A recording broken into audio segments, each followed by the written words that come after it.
G'day there guys, it's your Aussie Hubby Markee, back at it again with another episode of r/AssholeTax. Now if you love me like I love you, then you know what to do. I want you to smash that like button, sit back, relax, chuck a prawn on the barbie, and get ready for some bloody good content. Posted by user Assume Battle Poise, titled, "Congratulations Landlord, you played yourself." Now, back when I rented my first ever house as a struggling new single parent, I found a perfect little place right where I wanted to live. Well, perfect, except for the landlord. I was new to renting and short on money, so when I contacted the landlord, I was very clear about asking exactly how much I needed to move in, because I knew I'd barely make it and couldn't handle surprises. The rent was advertised at $1,200, and he said $1,800 to move in. Small town, private ownership. I thought, awesome. He only wants half a month's rent as a security deposit, and that's super helpful. I moved in on the 1st. Then on the 5th, he contacted me and told me I needed to pay that month's rent, $1,200. He had deliberately obscured the fact that the $1,800 was all security deposits, despite how clear I'd been about needing to know all the costs, so I didn't have rent on my very first month. I fought back, pointed out the crappy language in his homemade contract, and told him he'd have to evict me since I wouldn't have $1,200 to give him for another month. Instead, he caved and gave me a new contract with only a $600 security deposit and the first month's rent paid in full. I knew then that I would have to keep my eye on him, but since I still loved the place, I stayed. I was there for 3 years, and while I occasionally had negative interactions with him, they were minor and rare. Eventually I got married and moved to a bigger house. I gave him plenty of notice and cleaned the place spotlessly, but I knew he was going to find some way to cheat me out of my $600 security deposit. Sure enough, he found every little excuse he could for why this or that thing would have to be updated, fixed, etc. I argued, but arguing with someone when they're holding the money is pretty pointless, especially when the amount is too small to be worth court over. So eventually, our argument turns to haggling, and we settle on him giving me half back. Better than nothing, I figure, and I'll be happy to be done with it. So he gives me $900. He had forgotten the change in the original deal, and gave me half of the original amount he tried to swindle me for. See you later, Chuck. I like that a lot. My first landlord tried to keep the whole $1,200 deposit because he deemed the oven wasn't clean enough. My roommate at the time knew our rights and continued to fight him on it because he never fixed anything when we brought it to his attention. We got it back, but I also had another problem with my next landlord paying back the deposits, as she stated she didn't have it until the next tenant comes in and pays their deposits. It took 4 months to see that money. I'm now on my 3rd place and hope it's not going to be that difficult when the time comes. There are laws in each state about how long a landlord has to give a tenant their deposit back. It's not your problem if she doesn't have the money until the next tenant came, because in many or most states, they're required to hold the deposit in a separate account. Her not doing that would be a direct violation of that law, and you'd have won in court. But, that all said, if I were you, I'd make a habit of taking a lengthy video of each place upon move-in and move-out. It saved me more than once. In the video, started outside and walked in, and get video of every corner, every piece of even tiny damage, watch it again, and move out to know where you need to make sure to catch with the video again. Posted by user AussieB23, titled, "Dealership tried to scam me on my car and gets what's coming."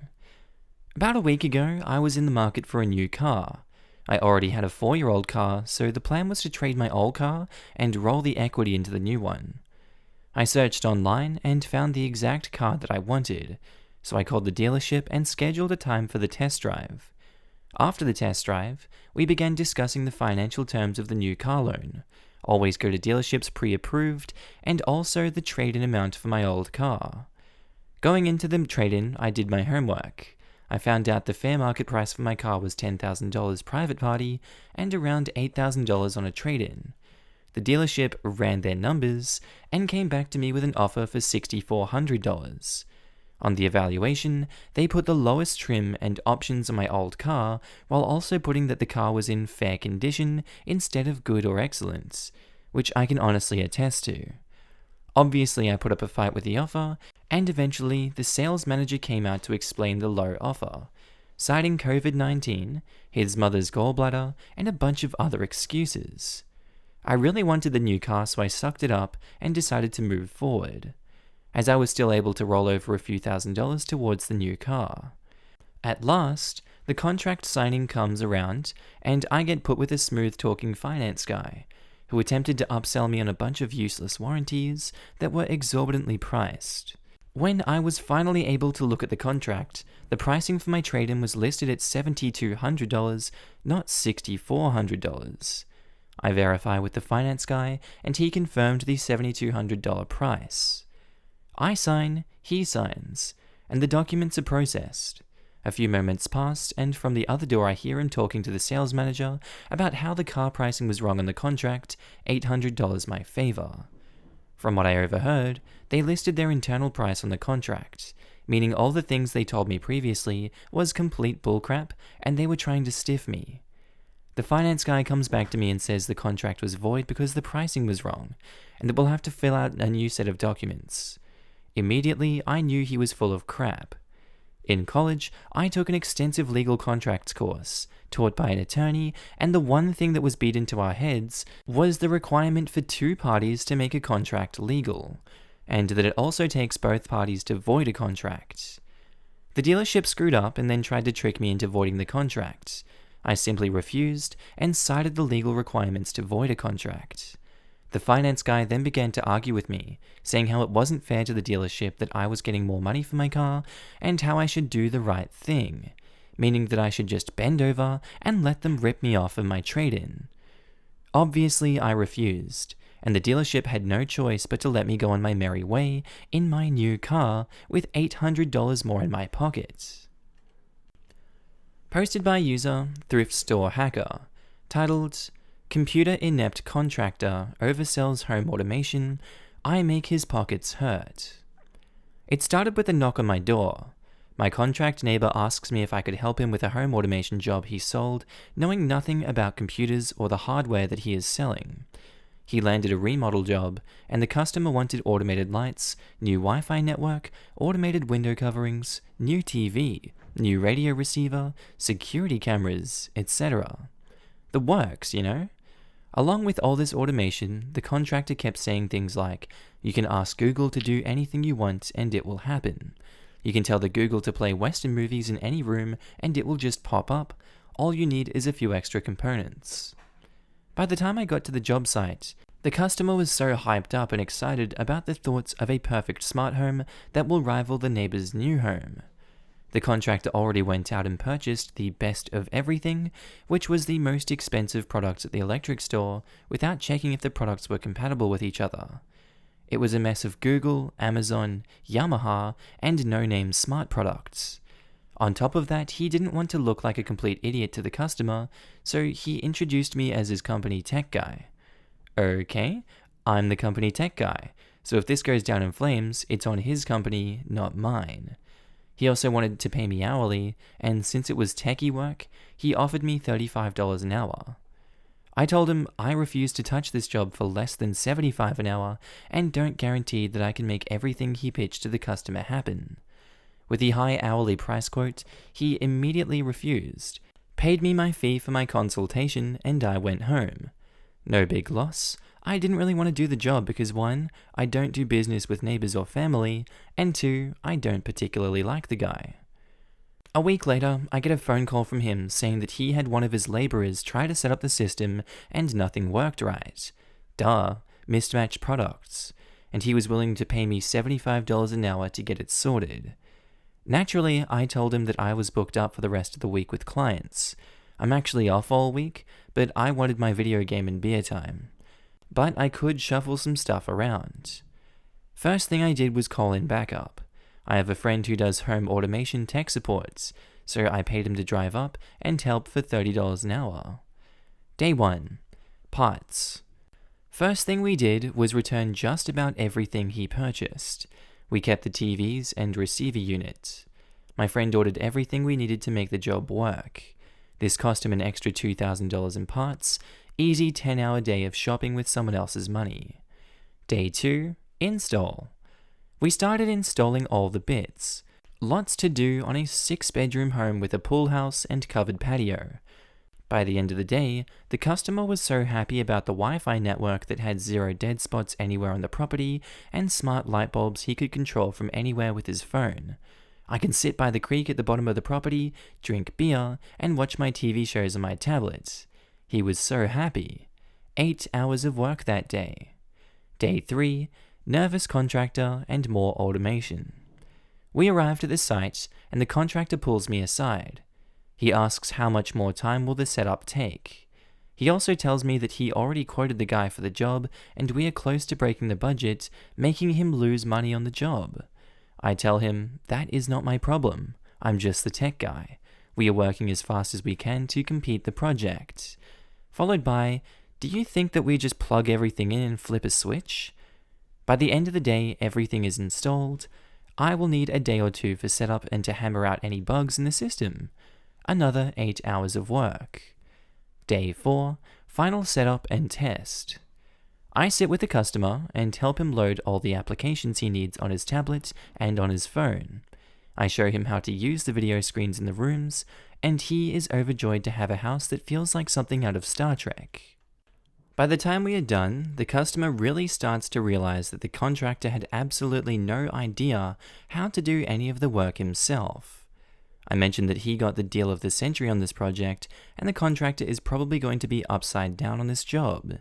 He says, I already signed the contract, he can't charge me another $1. The customer is a retired lawyer.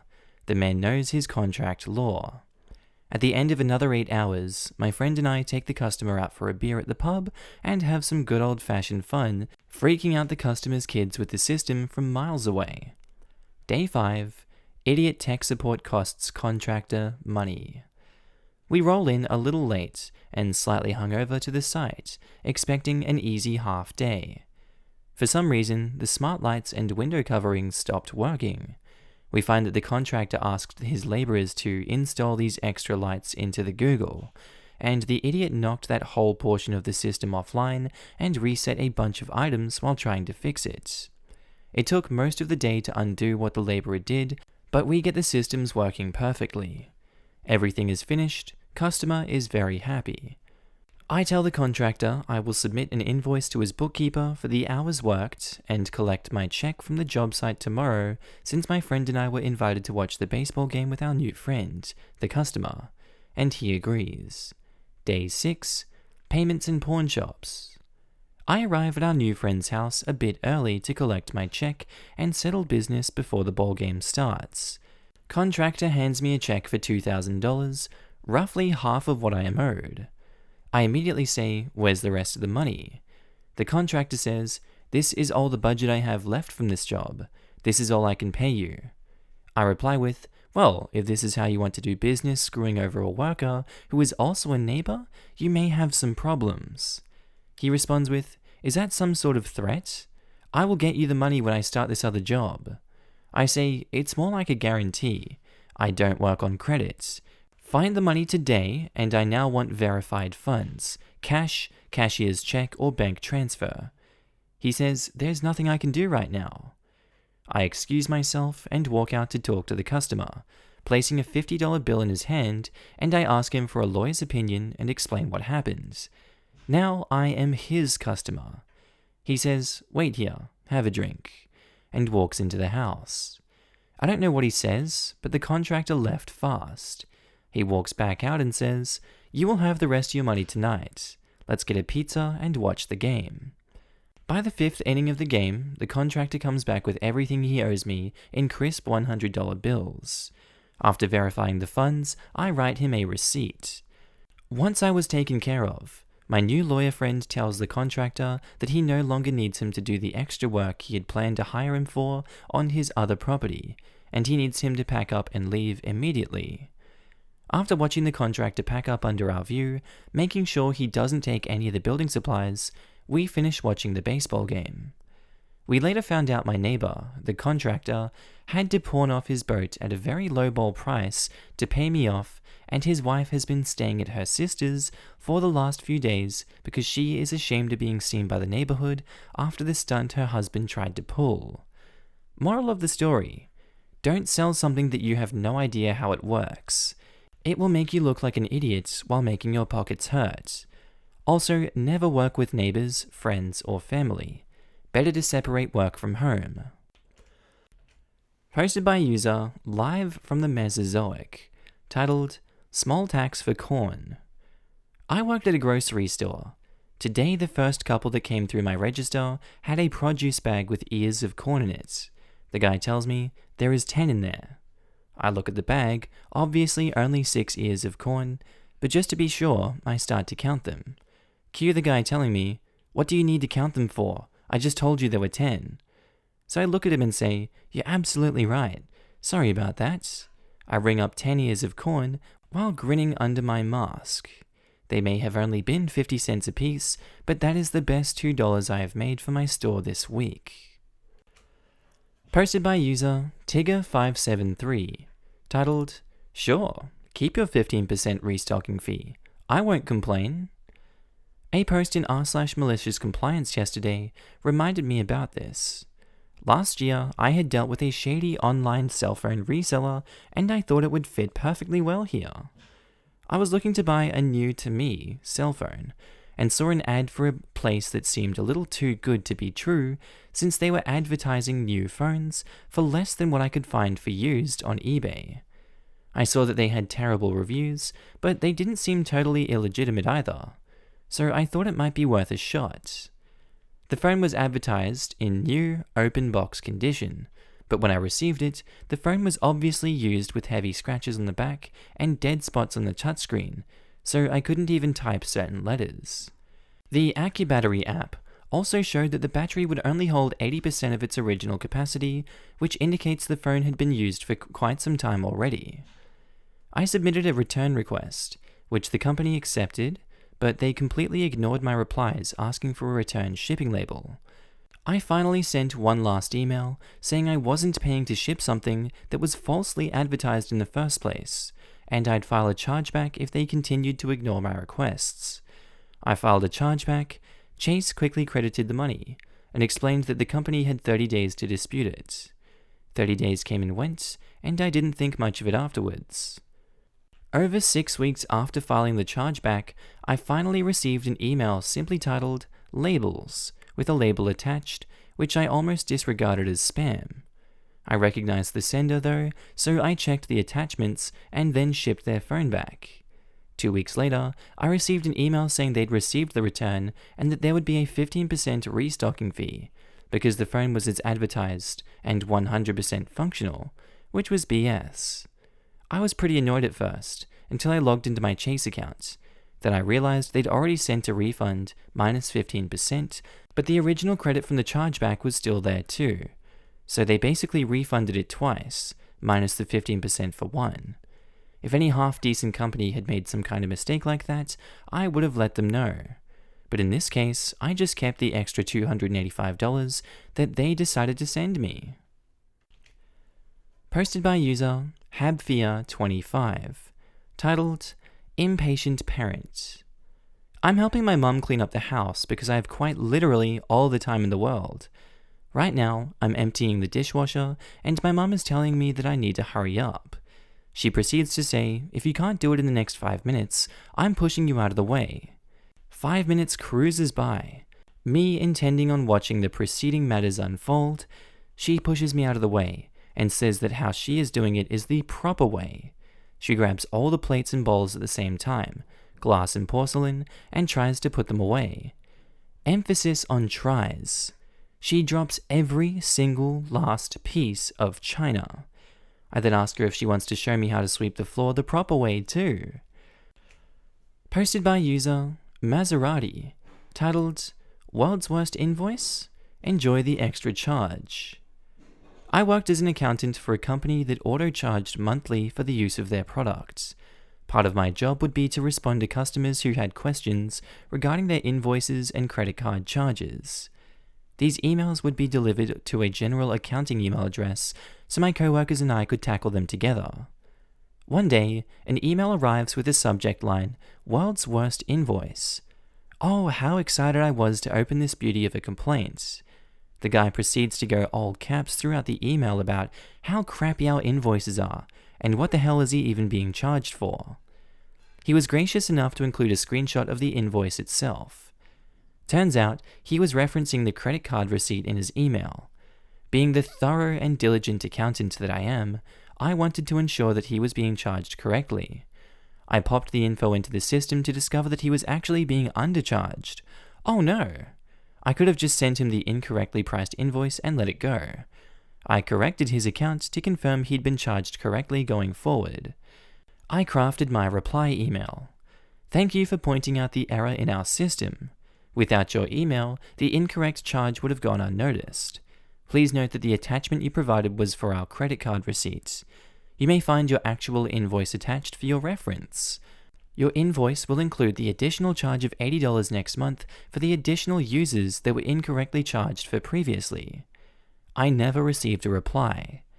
TLDR, dude complains about his invoice, costs him $80 extra a month for his old account. Oof. This is like asking the genie in the lamp for a wish and it doesn't go quite the way you expected, but your wish was technically granted. Reminds me of the plot of 5 Children and It, where the kids' wishes all came true but turned out contrary to what their aim was. Wishing for their chores to be done, many clones of the kids appear and clean the house, getting more and more vigorous and eventually breaking things. Wish for buckets of gold to replace the things that broke. All the shop owners and townspeople believe the gold is fake or stolen, so the kids can't buy anything they want to replace.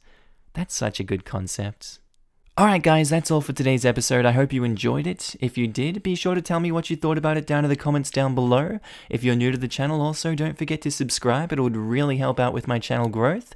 And also, a huge shout out to my channel patrons and members. I just love you guys and thank you for supporting me on this journey. If you guys are new to the channel and you'd like to support me, links are down below for the Patreon, or you can click the join button next to subscribe if you'd like to become a channel member. Alright guys, that's all for today's episode. I hope you enjoyed it. I hope you have a good day, night, sleep, whatever you're up to, and I'll see you in the next episode. Bye.